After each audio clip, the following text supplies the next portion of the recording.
It's the Cochise County Sports Show with Paul and Dave, brought to you by Synergy HomeCare and Sierra Vista Golf Center. Now on Cool FM Live, here's your hosts, Paul Quarter and Dave Davies. Good morning / afternoon, everyone. Welcome to our Cochise County Sports Show. I'm Dave Davies. That is Paul Quarter. Hope you all are having a wonderful day. Yeah, I hope so too. And I hope this new time slot going at the lunch hour for some teachers and students who we market our show for really helps us out get the live interactions again. But as always, folks, this is brought to you by Synergy Home Care of Sierra Vista, providing non-medical home care all across Cochise and Santa Cruz County. And if you are in the Sierra Vista area, caregivers desperately needed. We do partner with the Buena Nursing Program, and that is a work release program. You can get accredited for your hours, 520-685-1035. Also, as always, thank you to the Sierra Vista Golf Center at Pueblo Del Sol. It is just getting busy over there. You're going to have to make a tee time now. You can't just walk on anymore. Get the Vista card. It makes golf a very reasonably financial experience for you. It's a great course. Go on. They have a Birdie for Bucks tournament they're going to be having to get scholarships for some local kids. Get over there. You don't need a reason to play golf. Go play some golf at Sierra Vista Golf Center at Pueblo Del Sol. Gerald Morgan in the chat saying, hi, Paul and Dave. How you doing, Gerald? Good to see. Already the chat's getting active. Another thing good to see, Dave, to your left, you got something over there. Yeah, again, the week has arrived. We've been talking about this for a long time. Saturday, March 29th, Benson, Arizona. We will have our first ever Cochise County All-Star Games for our boys and girls. We got a big fat trophy here. We got a lot of other surprises for the kids and for the coaches. It is going to be an event. Doors open at 4:45, $5 cash at the door. We're going to sell out. So get there early. Get a seat in that gym because it's going to be a blast. R&R Pizza Express and Benson's going to be catering food for the kids. So, yeah, it's going to be an event. So my boys are ready. My girls are ready. I saw the highlight video that you made about the girls. Let's go. Let's go. It's going to be a time. Don't forget, folks, if anyone is watching that is participating, bring both sets of jerseys just in case. The girls' practice is 2:30. The boys' practice is 3:30. And if you were injured or didn't commit in time by the time we had the draft, just show up and we will put you on a roster for sure. This is for you, not for us. Or if you waited until yesterday to let us know you're going to be there, Dawson Judd, we're looking forward to having you there. So, well, not only with Dawson Judd, he was telling us actively that he wasn't going to be there. So. I'm pretty sure that was him that told me he was going to be either way. Shout out Coach Montiel for bringing him to the line. We have a space for you. Show up. Let's have some fun. Well, Dave, with that being said, let's jump into our baseball, softball coverage. Let's get into some stats. I thought we were going to do players of the week. Let's get into some players of the week. Still didn't even know his own stuff. Never have, never will. Let's start off with the ladies this time. Dave, who do we have for softball players of the week? So we have a couple here that I decided to recognize. Let's go with a St. David player. Let's go with Austin Hatch. Heck of a week, excuse me. Had 3 triples in one game. What? Had multiple games where she batted 1,000. So Austin Hatch for the St. David Lady Tigers, player of the week. And another one that I want to recognize, the Douglas Lady Bulldogs won their tournament that they hosted. And there's a lot of players on there that could have won this award. We're going to go with Marissa Cross. Marissa Cross, the leading hitter for the Douglas Bulldogs right now, having a heck of a year. Congratulations, Lady Bulldogs, on your tournament win. We know how good you are. Oh, for sure. Let's get over to the boys, Dave. And I had a week where I didn't mention these 2 players, but sometimes they just make you have to do it. Let's talk about Bryson Meyer from the Bisbee Pumas. Hit 800 this week, 8 out of 10. He's full of the box scores. I couldn't even get his walking numbers, which are Bonzi-esque. He had 5 RBI, double, a triple, 5 1/3 innings pitched, 7 strikeouts, no earned runs. And, of course, we talk about Bryson in two-way. We talk about DJ Elias from the Tombstone Yellow Jackets. This boy lit it up, and he hit where's DJ? There it is. 444, 3 RBI, a triple, 2 stolen bases, 4 innings pitched. And in those 4 innings pitched, he didn't allow a hit and struck out 10. There are your players of the week for Cochise County. You know, we have the All-Star game coming up this week that we're so excited about, and what gets overshadowed is that our game of the week is going to be in Tombstone, Arizona, as they host the Bisbee Pumas on Thursday. Let's go. Every time we've learned over the last 3 years, when those two get together on the baseball diamond, it is a fight. Shout out to and Tombstone. DJ's pitching. They're going to have a scoreboard on that field now. They might have grandstands. Of course, remember the fields were open last last year, and it's going to be a time, and you're going to get some softball coverage because the softball and baseball fields right next to each No, we're other. going to hear the softball game like right behind us. But yeah, so I know, without even talking to coaches, it's going to be DJ Elias versus Bryson Meyer on that mound. You know they're saving the arms for that game. Can't wait. So those are our players of the weeks, folks. Now let's get into the more in-depth coverage. Let's go over some stats, Dave. All right, I'm going to let you go ahead and guide this show. We always start with softball, so you go ahead and start us off. I wouldn't say always. Well, no, I'm just saying we can start with. Well, you know what? Let's start with the Douglas Lady Bulldogs. I always go alphabetically. So No, since they won the tournament, we're going to start with the Douglas Lady Bulldogs.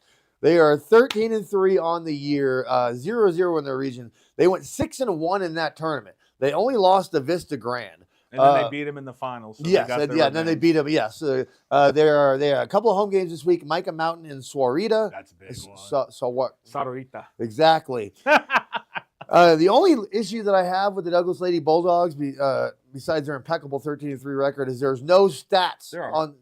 Not on the girls. There's not. Yeah, there is. I didn't. How do you think I got the player of the week stats for?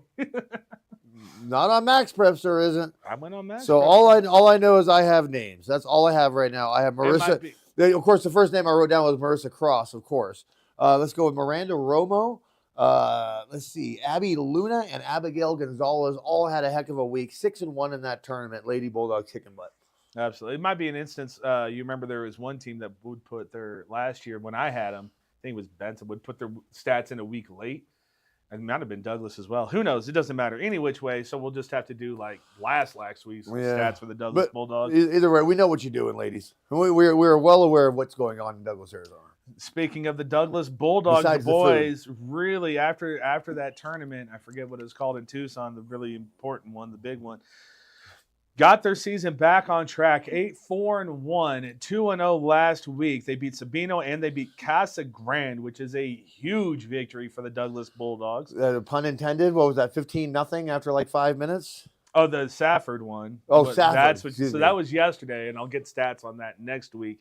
Remember, I'm trying to break it up so everyone's not confused and we don't keep talking about the same stats. But I did go to that game yesterday. They beat Safford, and it was pretty handily. 18-1, I think, was the final score. They do have another team from Graham County, Thatcher, coming up. And then, of course, like you said, they play host to Micah Mountain on the 28th. But, yeah, we went out to Douglas for the Bulldogs, and wouldn't you know it, the night before, the AA informs them that they have to switch the games around to make sure the varsity game gets in. Otherwise, they have to travel to Safford. So something always, whether it's a rain delay or cancellation, something always happens when we try to get out to Douglas for the baseball team. So, well, I know we have them on the schedule in a couple of Mondays, I believe. So we're going to try again. We're going to try again. Hopefully, it's springtime in Cochise County. The weather cooperates. But let's talk about Emiliano Frembres for the Douglas Bulldogs, a freshman. Hit .667 last week, 3 RBI. Also had a double and 3 runs scored. And finally, get to talk about our boy, Jose Ivan Aguera from the Douglas Bulldogs, who was just called the best all-around athlete in the state of Arizona by a source. I forgot to look it up and who it was again. It was an AZ Sun review. There you go. Thank you. Ivan Aguera hit .425 last week, also scored 3 runs and had 5 stolen bases for the Douglas Bulldogs.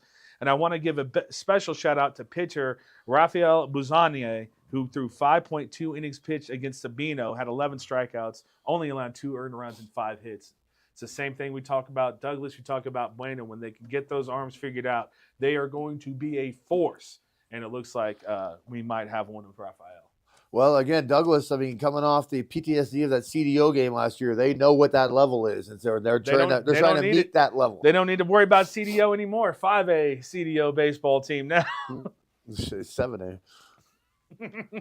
All right, so move us along. Who do you want to talk about? Let's go ahead and let's talk about the Buena Colts. Why not? We went 4A. Let's go 5A. Not the best week last week. They went 1-2. They did lose to Catalina Foothills, who, according to Max Preps, is the second best team in the state, and they lost 10-8.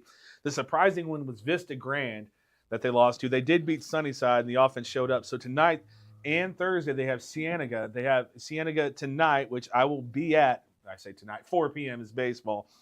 And then on the Friday, they host Mountain View as well. So if someone can get out there, we're going to be a part of Thunder Mountain Wrestling for that one. But either which way, we will be broadcasting Buena tonight.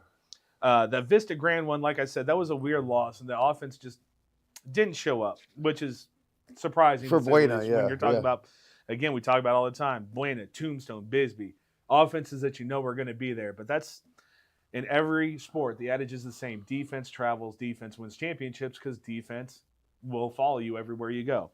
But let's talk about Nate Whitworth for the Buena Colts catcher, who almost got his player of the week, but unfortunately Bryson and DJ just decided to go ridiculous mode. 363 this week he hit. He also had 5 RBI and 3 doubles catcher for the Buena Colts.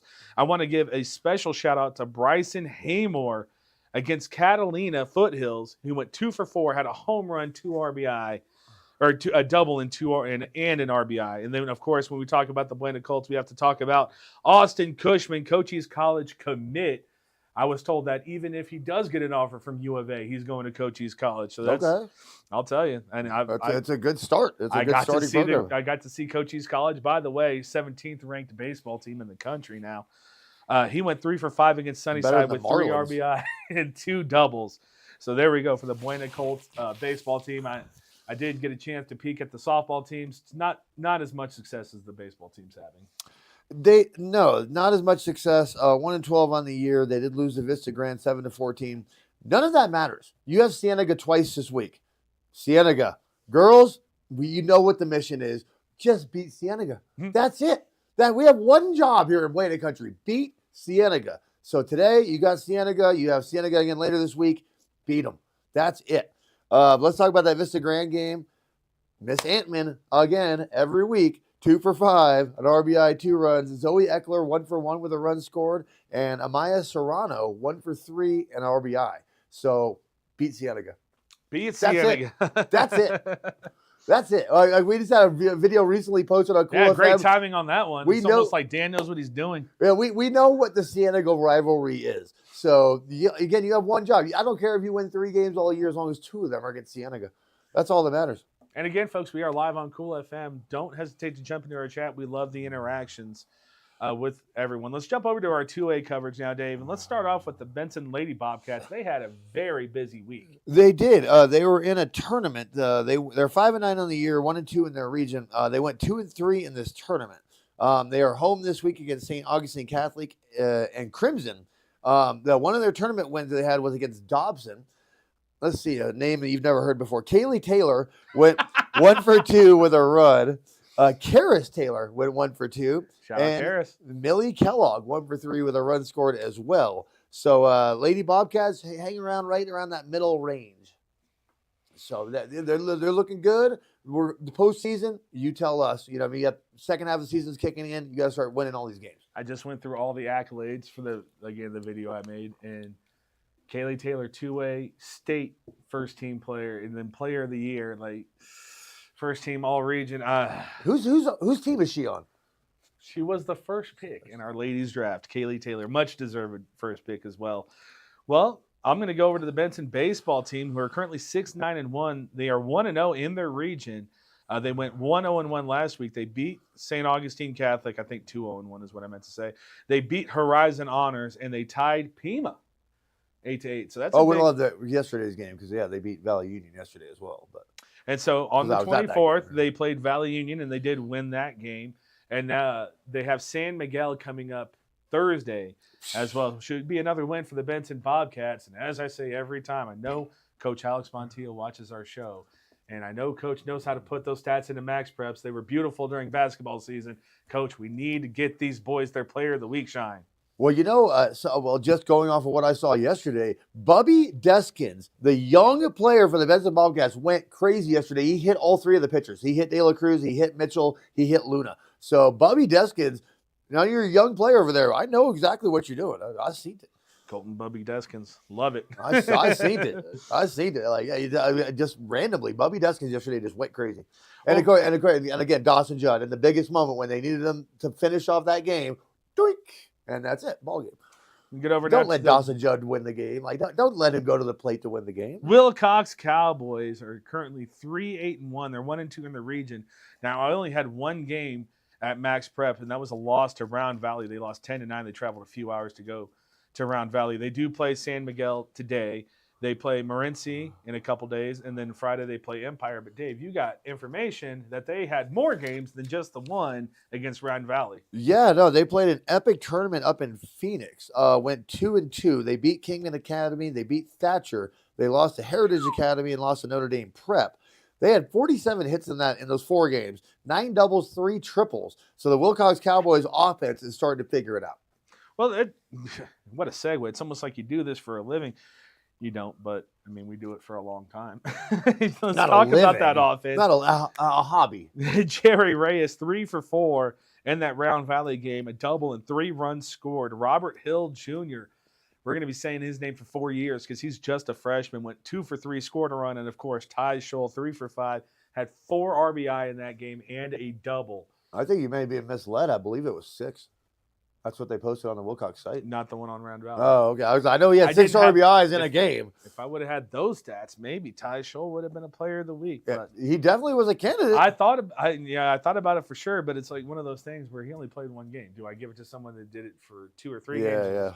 So it's tough. It's tough to try to balance out and make everything fair, but whatever. So let's get over to the Wilcox Cowgirls. 8-7 on the year, 2-1 in their region.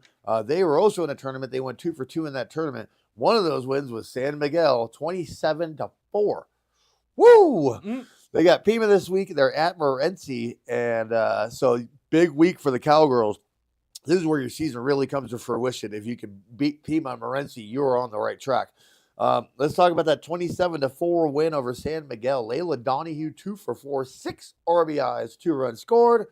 Gabby Galaz, 1 for 2, 3 runs scored. She's on your team too, by the way. You're gosh darn right she is. And Anel Arredondo, 2 for 2, 2 RBIs and a run. So Wilcox Cowgirls, big week. This is the week for Cowgirl softball. And I'm going to go ahead while we're here. Let's go to the Tombstone Lady Yellow Jackets. Why not? 7-10 on the year. This is, pretty bizarre. 3-0 in their region, but 7-10 on the year. They went 0 for 4 in their tournament. Let's see. They did recently just play Empire, too, and that was a very close one. And Empire is a softball dynasty. So let's not let the baseball thing overshadow anything because they're hosting the Bisbee Lady Pumas on Thursday as well. But one of those 0 for 4s, they did have a loss to St. Mary's, 8-4. Liliana Garcia, 2 for 2, 2 RBIs and a run scored. Mackenzie Nickel, 1 for 2 with 1 run scored. But we don't. Thursday, the Bisbee game, Tombstone and Bisbee. Woo! Softball, baseball, can't wait. Because the Lady Pumas are hot. The Lady Yellow Jackets are good. Let's get it on. Well, let's get over to the Tombstone Yellow Jackets, who will be hosting our game of the week Thursday, Tombstone versus Bisbee. When we go to baseball season, we mark down the calendar. When do the Yellow Jackets play the Pumas? And we got our first one this Thursday. It should be a great game. The Tombstone Yellow Jackets, 11-3-1 on the season, 4-0 in region. That's atop the region. They went... Same thing as last year. It's crazy how eerily similar this baseball season is to last year. It's just crazy how similar it is. Benson looks exactly the same. Tombstone winning the region. Bisbee right behind them. Right. Like Wilcox hanging around. They went 2-0 last week. They beat Empire and they beat Desert Christian. They hosted Morenci. They smoked Desert Christian. Or no, they hosted Morenci yesterday and won handedly. I think that was 15-1 too. And we know all about the Morenci Wildcats. The Tombstone really putting it on. They do play Bisbee like we talked about, and then right after that, they host Tanca Verde or go to Tanca Verde. I can't remember. I forgot to put it down. So Tombstone's got a murderer's row of teams rest for the coming wicked for the Yellow Jackets. Let's talk about Miguel Rincon, the lefty for the Tombstone Yellow Jackets. That's a player we've been watching for some years now. Ooh, Trevor Ward in the chat says it was the Wilcox softball girls that played in the Epic tournament. Okay, so you got the stat for the girls. Excuse me, Trevor. I apologize. Sorry about it. Noon is like 5 a.m. to me, okay? Yeah, okay, so I was right. I was right on my stuff. That's fine. Sorry about that, Trevor. It was the girls that played the Epic tournament. Thank you, Trevor Ward, for getting in the chat and clarifying that. So thank you for reaching out to me in general. I apologize. Yes. So let's get back over to the Tombstone Yellow Jackets. Miguel Rincon hit .667 this week, had 2 RBI, 2 doubles, a stolen base, also threw 3 innings and 4 strikeouts for the Yellow Jackets. He was definitely one of the favorites for player of the week until I saw DJ Elias's numbers that we talked about earlier. 444, 3 RBI, triple, 2 stolen bases, 4 innings, and 10 strikeouts. And I'd like to round out our shout-outs for the Tombstone Yellow Jackets with super sophomore Sasha Webster, who hit .625 this week, had an RBI, scored 2 runs, and stole a base for the Tombstone Yellow Jackets. All right. We'll see you on Thursday, Tombstone. It's crazy how Can't wait. It's crazy how much motivation these people get from the power rankings. And, you drop them down behind Buena one time, then all of a sudden Tombstone decides 15 runs later, yes. Yeah, they smoked Desert Christian, so yeah. They smoked everyone they played, to be honest with you, Dave. So they smoked Empire, they smoked Desert Christian, they smoked Morenci. I actually got those numbers. I think it's a combined 40-3 is what they've won these 3 games by. But we talked about the game of the week, so let's go ahead and transition right over to the Bisbee Pumas baseball team, currently 12-3, 2-0 in regions. They went 2-0 last week. They did beat Valley Union in a game we were at, and our game of the week last week was the Hayden Lobos, and they beat them. Champs on champs, 1A versus 2A, and Bisbee took it out. What a environment that was. The respect that Coach Todd has for Coach Lorona. What a environment that was. Oh, I'm glad you remember the environment. All I remember is technical difficulties. They did beat Desert Christian. They hosted them Monday, and they beat them pretty handily on the 24th. And then all they have left is that Tombstone game. 2 trains going down the track. Week. We'll talk about Bryson Meyer again. We talked about him earlier. 805 RBI last week, a double, a triple, 5 1/3 innings pitched, 7 strikeouts. We're going to get over to now Brian Martinez, who was our player of the game against the Hayden Lobos. I'm going to read off his stats, and I do want to get a little bit of a story time in with Brian Martinez, as Emilio Mendez is in the chat. Let's go Pumas! Brian Martinez threw 5 1/3 innings over a combined 2 games. He had 12 strikeouts, did not allow an earned run or a hit in both of his appearances. That's almost 3 strikeouts an inning for Brian Martinez. We know how good Martinez is, but man, did he make a leap this year. Oh, my. We thought he was good last year. Oh, no. Welcome to the show. He hit .667 over the week and had 2 RBI and a double. But what I was most impressed with, so Hayden in the first inning was really testing the Bisbee Pumas and Bryson Meyer. I believe they had bases loaded at this point, and they got out of the inning because Brian Martinez throws behind a runner, picks him off.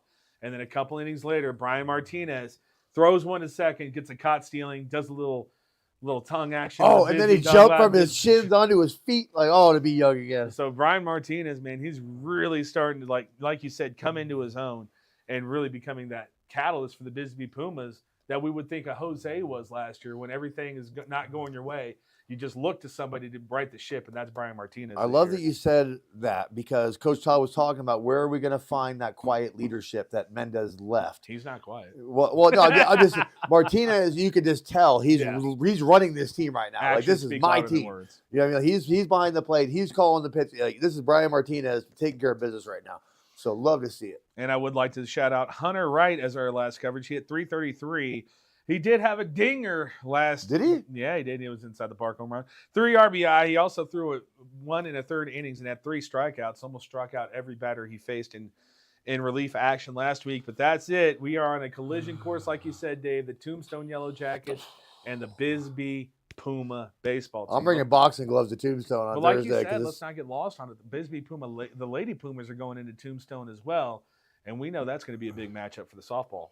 And if they're not ready, they never will be. They played a ton of games last week. They're 97 on the year. They're 1-1 in their region. Again, if you're not ready for this, you should be. One quick bone to pick, only because I'm a Puma at heart. They beat Desert Christian 16-6, and there's no stats on the girls. So Alyssa, Maria, girls, we'll see you. Maria, Isabella, all the girls. We'll see you on Thursday again. All the Marias, all the Lopez's. And you know how this works. Whenever, especially at Tombstone, when we have the baseball and the softball, as we're doing the baseball game, I will be running over to the softball field to monitor what's going on that field as well. So we'll see all of you girls, Tombstone, Bisbee girls. We'll see you on Thursday. Let's go have some fun. Yeah, for sure. And, we're going to be dodging softballs, and they're going to be dodging baseballs. Maybe they got a net. Alyssa's going to hit one at us on purpose because that's just what you know. You already know. Team. Alyssa Lopez, part of my team. Bria Gross is going to be hitting them back. Just on, like, where are they at? Like, I'll tell you, if there is a stream up for the softball game, every time we go to Tombstone softball, the ladies start playing home run derby. Yeah, it's going to. We might just have to do split screen on that one. Like you do baseball, I'll do the softball. I don't know. We're going to figure this out. That's not a bad idea. Yeah, it is. Not a bad idea. Anyway, but the girls on the main page, but the boys on the side page, because we all know it's about the girls, not the boys. Let's jump over to our 1A teams very quickly, Dave. The Valley Union Blue Devils are 3-2, so 3-0 in regions, but they started off 3-0, and in 2 weeks they've gone 0-1, 0-1. Last week they lost to Bisbee. Yeah. And they just lost to Benson yesterday, and they played Patagonia, so that should be a win for the Valley Union Blue Devils and a region win to keep them undefeated in their region. But Valley Union trying to step up in class when we talk about the Bisbee Pumas state champions and the Benson Bobcats state semifinalists. Took the words right out of my mouth. You're a 1A team playing the 2A champs and the 2A state semifinalists. No shame in those losses at all. I mean, I told them that yesterday, but you lost to Bisbee. So what? And like you said, I was watching a broadcast, and it was 8 runs in the first inning, which happens in baseball, and they just couldn't come back from it. And then there was inning after inning after inning where Benson offensively didn't put runs on the board, but at that time they had dug themselves too deep of a hole to even try to come back. So Stephen De La Cruz 4 shutout innings against the Benson Bobcats, so it was noted. And he threw 4 in the third against the Bisbee Pumas, only had 3 earned runs, and did walk when he was at the plate. Brian Two Moons, the freshman for the Valley Union Blue Devils, the only one to get a hit against the Bisbee He didn't Pumas. play yesterday. He went 1 for 2. So Valley Union, work to do, but the good news is those are 2 of the toughest teams you're going to play, and I still believe in the Valley Union Blue Devils. Oh, and they were talking about they have St. David back-to-back this year. I assured them that we'll be covering one of those 2 games. I heard. They're excited. They are excited about the St. David games because again, Valley Union they're ready this year. Like last year, St. David was ahead of them. They asked me yesterday after the game, "What about St. David? What do you think about St. David?" I told them my opinions on who I think may win that game. I'm not going to share it with you, but I told them what I thought about what was going on this year. So they're very excited about those St. David games coming up. You have a sports talk show, brother. You should probably talk on it. No, I'm going to keep my opinion. St. David Valley. Would you like me to say it? No. I think Valley Union takes St. David out at least 1 or 2. If that's what you're saying, that's what I think too. Well, again, we have Tombstone and Bisbee. We have Buena Cienega. We have Valley Union St. David. So these are the big ones when and Benson Wilcox. When they collide with each other, like boom. Now, from what I've seen, and again, it goes back to St. David losing their top 2 arms. It's tough, but that happens, and now because of that, I think Valley Union has a really good shot, not only to beat St. David, but to win the region. It's I think there's gonna be a couple of really good games against them. So are we done with the boys? We talk about the girls. Yeah, let's get over to the Valley Union. Lady Blue Devils 4-3 on the year, 1-1 in their region. They lost to Bisbee. No shame in that game. They beat San Simone 12-2. They beat San Miguel 14-4. So yeah, they're on the road right now. They're at Fort Thomas this week. Win. No stats for the Valley Union Lady Blue Devils, but Angel Souza, Lexi Boss. I know that you're the 2 leading stat getters for the Lady Blue Devils. So let's just shout out Lexi Boss, because when I gave her all Cochise and plaque, she was in a cast telling me she has an ACL and she is out there playing softball. These kids are as tough as they get. They are the toughest kids in the entire world. So you have San Simone stats then? No stats. 1-4 on the year, 0-0 in their region. They lost to St. David. They're at Leading Edge Academy, and they're home against Hayden. They did have a win over Madison Highland Prep, 23-3 with no stats. God, when I see scores like 23-3, I would love to know how it happened. And Max Preps. I've looked at different stat sources pages. Are you hiring? Just go to Max Preps, please. Upload them. I'm sure they make. Is Max Preps hiring? I mean, I'll.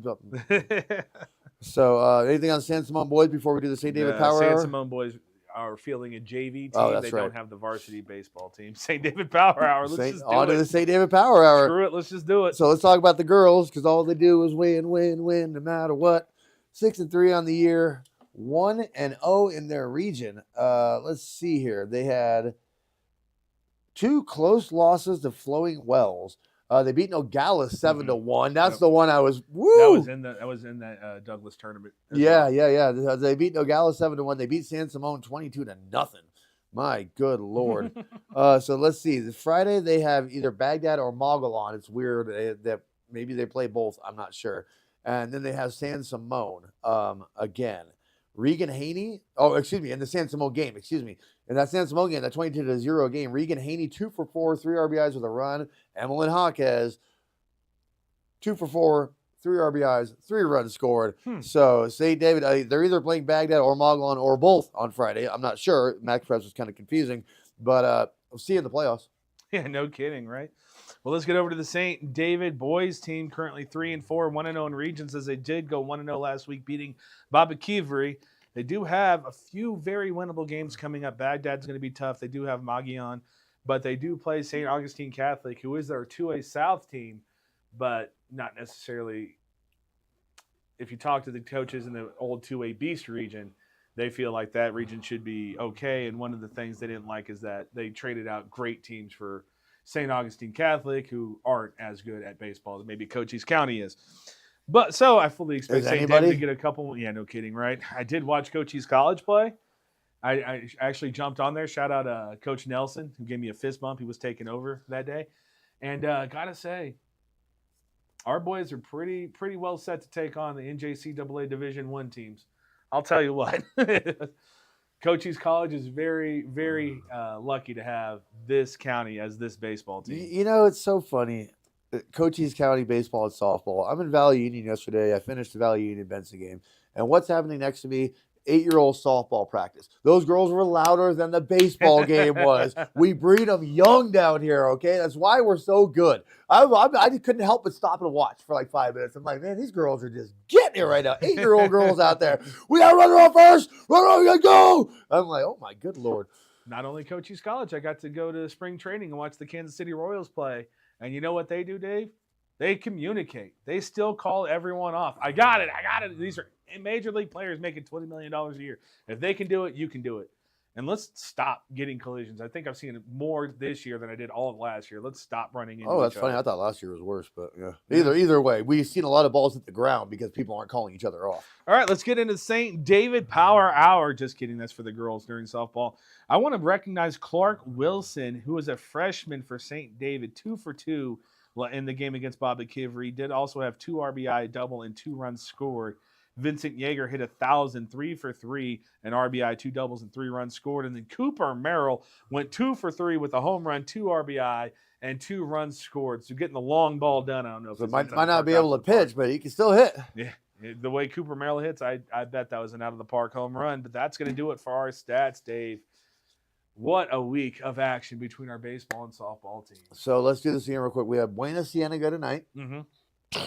We have Bisbee Tombstone on Thursday.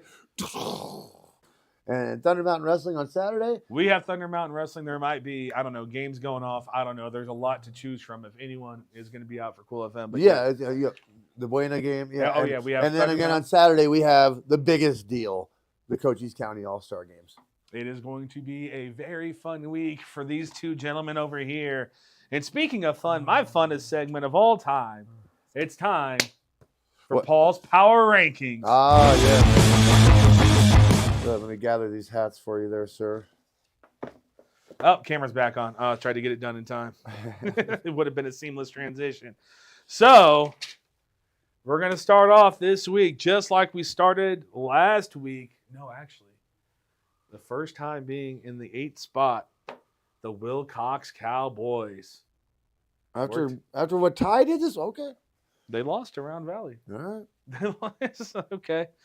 And again, we say it all the time. This just means you're the 8th best team in the state of Arizona because we're in Cochise County. They will be followed by the St. David Tigers, who jump up 1 spot after their win last week. And then we have the Valley Union Blue Devils. They've lost to 2A powerhouses. I can't really punish them too much for that. So they stay where they're at. Then we go ahead and transition over to the Benson Bobcats. Got a couple big wins starting to come on. They're in the top 5. Did not crack the top 4. Same as last year. They're just going to creep their way down the table. Yeah, that's exactly what they did last year. Coming in at number 4 is going to be the Douglas Bulldogs, finally getting their season on track. I was kind of worried about them, and especially, Ivan Aguera. Cannot wait to get out to watch that kid play baseball. I am a big fan of defense, and Douglas Bulldogs, as everyone knows, flash the leather at Copper King Stadium. Remind me of Michael Douglas and falling down. Defense. All right, coming in on our number 3 team, the Buena Colts. Lost a couple last week, and they dropped not because of their own volition, but because our number 2 team, The Tombstone Yellow Jackets decided to run roughshod again all over the state of Arizona. That's what they do. Whew. Thursday's coming, baby. Can't get here soon enough. And, of course, the champs are still the champs. The Bisbee Pumas still rest in our number one spot of my power rankings. I love the hat upgrades throughout the years. Also, that sweet new Wilcox hat, the sweet new Buena hat, and an upgraded Bisbee hat. 3 years Tombstone, in. we're coming to bother you for a new one because your new. I already told you, Coach. I want one of the new those. hats. The new white ones with the T's on them. Oh my good Lord, those hats look are. dope. I know this is. I'm just saying. No one else has that color scheme. The new ones are nasty. I want a hat on Thursday, Tombstone. I want a hat. I will represent some Tombstones. That's going to do it for Paul's Power Rankings. Dave, your thoughts on where I have these teams? Again, this one right here. They're going to just kind of slide their way down the table. Okay, who do you want me to replace? No, Exactly. He has nothing to say about it. I'm just saying. You think After 12-0 over Valley Union yesterday, this one right here is going to start creeping their way. Just watch. I would agree, but And the one on the end too. I mean, again, I expect all four of them to be in the playoffs again. So I think Wilcox has kind of paved themselves a tougher road right now because they started off so slow. This is the team that I am most surprised about. And last year we talked about the Wilcox Cowboys all the time and how young they were and that they're going to develop. And after they developed this year, and then they had the upset that they were just going to be a team to be reckoned with. And it's not the case, and that's what sports is. Sometimes you develop differently. Of course, they did get a new head coach. Shout out Stephen Ward, and they got things to work on. But it's the things they had to work on last year, early on in the season too. Just play some defense. Yeah, they got a nice new field over there. Well, it's funny with these two right here. They don't care about the power rankings. They just care about each other. They're like, when do we play each other? Like Valley and St. David, that's all they care about is playing each other. So can't wait for those ones as well. But no issues with the top four then? No. I feel like that's going to be the top four. Well, I mean, again, I wanted to say something about Douglas's offense, but then they put 18 runs up on yesterday on Safford. So no, it's Buena. I think we still need to figure out some things with Buena. I don't know. Again, we haven't. We're going to learn more today. We're going to learn what we need to know today. We always sit there and say, 5A, you got to have these arms. You got to have these arms. Can you get these arms? They've had the pits, stuff like that. Cushman's going to be a great arm. He didn't have his best outing the last time he went out, but I think they ended up winning that game either which way. But a couple of surprising losses for the Colts were that they didn't get the offense going. And so we need to be a little bit more consistent all around in baseball. When they do get it going, though, it's fun reading the box scores and seeing triple. After they beat Cienega 12-1 tomorrow, we'll have, or today or whatever. Today, yes. It is today, 4:00, Buena against Cienega. And if you didn't know, thanks to Cool FM, Cool FM reported it. There's still some bad blood in that one. Yeah, you could say that. So hopefully we won't need any assistance at the game today. But again, it's a baseball game. Yeah, it's Cienega. I'd be super surprised if there was. So it's Cienega. We're going to learn a lot more about the Buena Colts today. So all right, let's segue over here, huh? I have 3 questions for you. A 3-question quizzy for Pizzy. You got to work on your intro, bro. All right. So, again, I always like to surprise you to see how much sports you're paying attention to. After our loss in the 3rd place game on Sunday to Canada, what are you thinking about the U.S. men's national team's chances at the World Cup right now? Was it a friendly? No, it was one of the other qualifying tournaments, and we ended up in the 3rd place game against Canada and got smoked by them. So right now, not looking so hot for the old U. And not only that, but all the upcoming Gold Cup that we have and the qualifiers, half of our players are going to be in Europe. So we don't even have a full squad right now. It depends on if we qualify or not, honestly, if we're in position to qualify. Otherwise, if we're not, they're going to come back and play. But that is concerning. U.S. soccer is kind of taking a step back. It goes back, Dave, I've been saying this. I thought we were taking a step forward. We have Pulisic. We have all these players, Weston McKennie. We can hold the ball and play with all the big names. Last World Cup we played in, we held possession against England and really bossed the game, and England was happy with the draw against us. But it comes back to it's not the only thing, but it's a big thing. Having a striker that can score from anywhere on the pitch. That's all the United States has ever needed. They almost had it with Clint Dempsey, He wasn't an out-and-out striker. He played more of a center forward. But since like Donovan, he had to run the ball in the goal. Beasley would have to run the ball in the goal. We've had people that can finish in front of goal. We need people that can finish outside the box. And until we get that, U.S. is going to be the same story every time, just a bunch of disappointment. I thought we had it with Josie Altidore, who's built like a football player, but it turns out he can't kick a ball. So it is what it is. Not looking good for the U.S. men's team right now. All right. No, I mean, after the last World Cup, I've just been super down on the U.S. men's team. Yeah, it's after this last week debacle. It's like, well, I guess we don't. And we stopped rooting for the. I mean, we went from not qualifying for a World Cup to getting ousted in the same round. We always get ousted. It is what it is. Anyway. All right. All right. So question 2. I'm doing my best impression of this person today or at this very moment. Victor Hovland won the Valspar Championship yesterday. First win in a couple of years. What are you thinking about his chances at Augusta? We're a couple of weeks away from Augusta, and all of a sudden Victor Hovland's back, bro. Like, did I make a birdie? I couldn't see.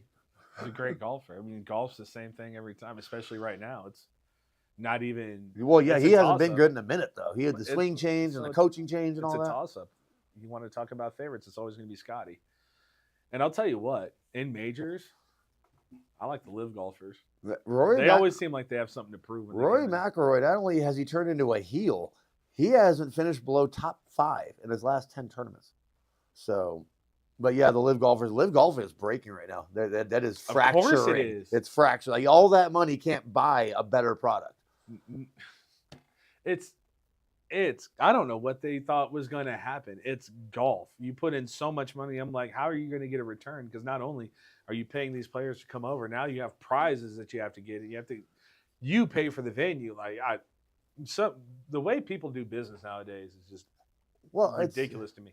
I'm not a business expert, but I swear, you could, if someone like me is looking at something saying that's not sustainable, you think somebody else in a position of power would, but Victor Hovland, yeah, anyone can win the Masters. I mean, I'm sorry for that cop-out answer, but I love seeing Hovland. I love seeing Hovland back, watching Victor Hovland walk around the course, like not even knowing. He's like, where did I hit it, bro? Like, he's over there. I like JT. If it ain't about Tiger, I ain't worried about it. JT shot 7 under yesterday and barely lost in the final of that. Kevin Kisner, I like Kevin Kisner as well, but I think he retired from playing. No, he still played, but not. He's not. He can't win majors. All right, there's our golf hour. Sorry about it. We like golf. All right, and the last one, I'm going to put you on the spot. Saturday is the big day for our All-Star games. In the boys' game, who's going to win the MVP? Oh, that's stupid. I can't pick against my team if that happens. I'll give you one of each. That's what we'll do. And shout out to Dave for no Aaron Rodgers talk. The only sports show that doesn't do it. It's probably why we don't get views. But he's doing his best Victor Hovland as well right now. Who do I want to play for, bro? He knows exactly. He's got one option anyway. Yeah. Right. Let's talk about it. So, I mean, okay, I'm going to give favorites to win are obviously, if we talk about the girls, Kaylee Taylor and Rachel Thursby are going to be favorites. Maybe Francia Rubio as well. Yeah. Dark horse MVP candidates for the girls' game. This is a great question, Dave. Thank you for asking this. No, Maddie Bennett would be a favorite as well. I'll go. Dark horse is going to be that Holly Keel. Because her highlights are, she's showing, they were like, okay, who are you? There's so many. Kyle Keel. It is Kyle. They told me it was Kyle. I was like, Holly Kyle, where I'm like, okay, you got me curious. I got to think about this. Now everyone's going to get my brain processed. So I was initially just going to say Briella Schuler and just throw that out there as a dark horse. But Holly, I saw Holly play because we're getting clips for the game. Holly Kyle's a good one. You know who else is a good one? We'll stick with the Tombstone Yellow Jackets. Damaris Alvarez, the freshman, could win MVP of the first ever all-Cochisian game. We got to figure out how we're going to vote on that. No, we just know. We just know. When we watch the games, we just know. The sports writers of Cochise County Union, this place doesn't exist. So those are my 2 dark horse candidates. We talk about the boys. Everyone thinks Jamin, CJ, Zeus, and Diego, probably the 4 favorites for that trophy. Who's going to shine on Saturday? I have a feeling There's a reason they were the top 4 pick. I have a feeling that Dominic Villa is going to have a game. I mean, I don't know. They're all going to have a game. Sebastian Lopez as a favorite? Sebastian is one of those players that can just take it over. You can see him winning it. I wouldn't say Sebastian. I would say dark horse. No, I said who do you think is going to win the MVP? Yeah, but I switched the question up. I switched it up because I don't want to say the. That's why I answered your question with who could win it from each team. Who are the favorites to win it? I'm not being a homer for my team. I think that there's a player out there with a chip on his shoulder with a lot to prove. I think C.J. Williams is going to go out there and put on a show. But he's one of the favorites to win. You don't lead the nation in scoring without being a favorite. I think he is going to put on a absolute show for everybody. This is why we want to do this game as well, folks. Is like we got the big schools and the small schools going at it. CJ, go ahead. Go ahead and have I don't mean chip on his shoulder. The kid is a great kid. That's not what I meant by that. I think understands. He wants the world to see him for what he is, and he is going to take advantage of this opportunity. Michael Jordan, there's always a chip. There's always a chip on the shoulder. It doesn't mean he's been, anyone's disrespecting him. It means he plays with a chip on his shoulder. He's always got something to prove. Let's go dark horse candidates as I'm running him down. Thomas Welker. He's like 7 feet tall, though. Welker might end up with 5 blocks, 12 rebounds, 18 points. Because he doesn't get talked about enough. Let's say Thomas Welker is a dark horse candidate for MVP on your team. And Kingston Clark. Bob McLeod. Yeah, we know he can take over. Like, if he feels like taking over, he will. I wanted to say Kobe for Tombstone. I want to say Kobe so bad. Get a true point. Him or Dom. I got 2 really true point guards that love to feed, and I've got a team that can feast. Let's just do 2. Dominic V or Kobe Collins. I feel like with the supporting cast they have and the way they play, kind of a Magic Johnson in the 80s type role, where they just want to get people involved, I think they're going to have big games. I think they're going to have big games here. What a question. Great job, Dave. Saturday, March 29th, Benson High School, baby. This Saturday. Let's do it. We'll be dropping a boys video as soon as I get that started. Look for it in 2 days. You got some highlights over there. Whew. Oh, for sure. But that's going to do it for all those segments. Let's get in to the most passionate segment in all those sports. He's ranting, he's raving. That's what we call Dave, and it's time for Dave's diatribe. Dave, take it away. So it's been pretty well documented that the downfall of college athletics and nil money and blah, blah, blah, blah, blah. The transfer portal in college athletics. We are in the middle of March Madness right now. We're down to the Sweet 16. There are 16 teams that are trying to win this national title right now. And you think that that's what the coaches should be focused on. You know when the transfer portal opened? Yesterday. Really? Yesterday. That sounds ridiculous. So John Calipari is talking about, instead of focusing on my Sweet 16 game, I need to focus on which one of my players are staying, which one of my players are going, who can I get out of the transfer portal. They started yesterday. And so all of these coaches, I'm going to give you a really good example. There's a Scottie Pippen's kid, Justin Pippen, plays for Michigan. He plays 6 minutes a game. So he's not really a relevant player. He just entered the transfer portal. And Michigan's still in the tournament. And so Michigan, are they focused on Sweet 16 or are they focused on which players of theirs are not going to be around next year? And the more they try to help the kids, the more they try to fix this product, the worse it gets. The transfer portal has absolutely destroyed college athletics. Why would you go out and recruit a 5-star player knowing that 1 year from now he'll be like, you know what? I want to go play for Alabama. This is a freaking joke. I feel so bad.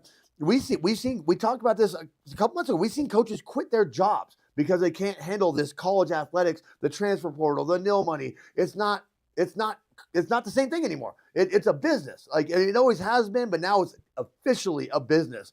Well, now everyone gets to play their players, not just Kansas. Yeah. How'd they do in the tournament? But did I not say Bill Self is overrated? Who's on the hot seat right now? Bill Self is, because he's overrated. But yeah, I mean, again, the transfer portal, it's just ruining college athletics. And I feel bad for traditionalists, people that are older than me, like my father, that are used to the way the world's supposed to be. And it just doesn't exist anymore. Now we have UCLA in the Big 12. And, and all these kids are jumping ship every week. I don't know. It's tiring. We just want to enjoy the tournament, but we don't get to do that. We have to worry about, which players are going to transfer over to where so they can get more shine on TV. Who cares?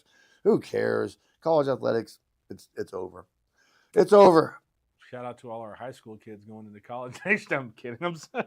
No, I mean they've taken the But that's game. They're thing, taking too. the game Yeah, out of no, the game. I agree with you. I Like, agree with you 100%. I didn't know that was happening, and that's kind of absolutely ridiculous if that is the case, which I don't know why it wouldn't be the case if you're reporting on it, but my goodness, man, what a terrible, terrible look for college athletics. Going back to the old school generation, like people were like, oh, players going to get paid. Well, these people thought out why that was not a good idea. And this is why it wasn't a good idea. Everyone and their mother. So this goes both ways. This also goes to the schools too, because it was very easy for the schools to up the per diem that they give players. But they give them like $400 a month to live on. Free meals, free room and board, and $400. Yeah. Shout out Cochise College. They give free meals to the athletes in that cafeteria. That's better than the Arizona Cardinals. It's so true. It is absolutely true. I didn't mean to make a joke out of that. It's true. They don't give their whatever. It doesn't matter. But yeah. But so the schools could have just upped their per diem, but the schools are greedy too, and they wanted all that booster money coming in just for them. And so now it's like, okay, well, the kids can get paid, but we don't have to pay them. Let's do it. And this is where college athletics is. And it's going to take a lot of reform, and it's not going to be a 1-year process. But something needs to happen. It's we see it a lot in the pros as well. You're giving all the power to the players. When you create this transfer portal, anytime a kid gets yelled at by his coach, or anytime he doesn't have a good day, I'm leaving. I'm going to Ohio State. You know, it's instead of, forcing these kids to teach them resiliency and how to overcome obstacles and deal with problems, they can just wind their way out of it and go somewhere else if Bobby Knight's being too mean to them. Mm-hmm. So, yeah. And that's something that I'm sure these high school coaches have to deal with. And that's why, when I first went to Bisbee baseball and saw Todd Hammond, he jumped down your throat. And you know what? You better come back.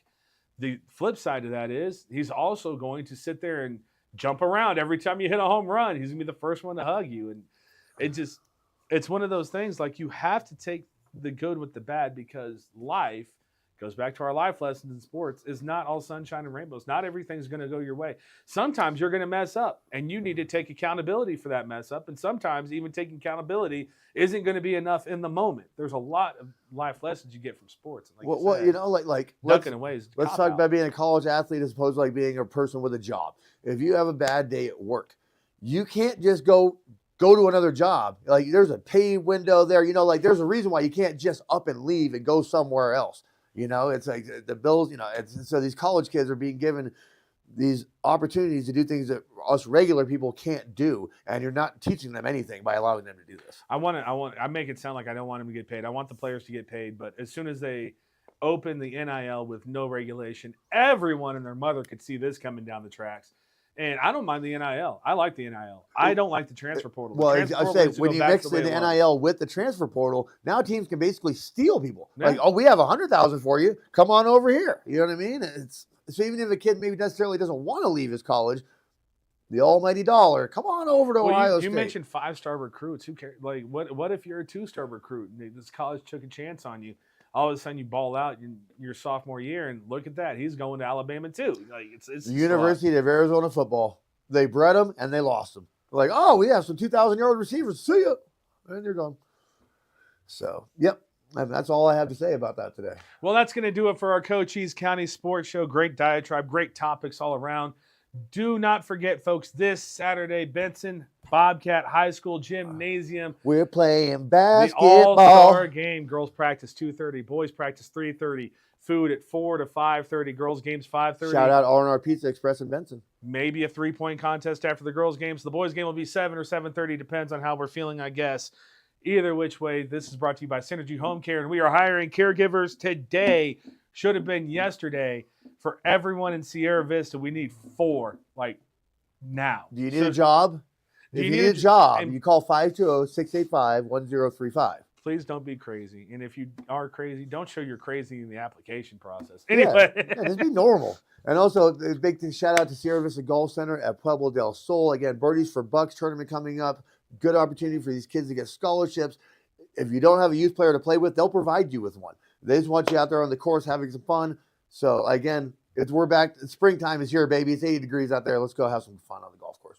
Why not? I might just go do it by myself because you said you don't want to come. No, I'm gonna go back to Go back to rest, to slumber. Well, that'll do it for our show, folks. Stay tuned in a few hours. We will be right back on Cool FM Live with the Buena Colts hosting the Cienega Bobcats. For Dave Davies, I am Paul Corder. Dan the man, Danimal Powers behind the camera. Thank you, everyone, for tuning in. This presentation of the Cochise County Sports Show with Paul and Dave brought to you by Synergy Home Care and Sierra Vista Golf Center. Tune in every Tuesday for new episodes right here on Cool FM Live.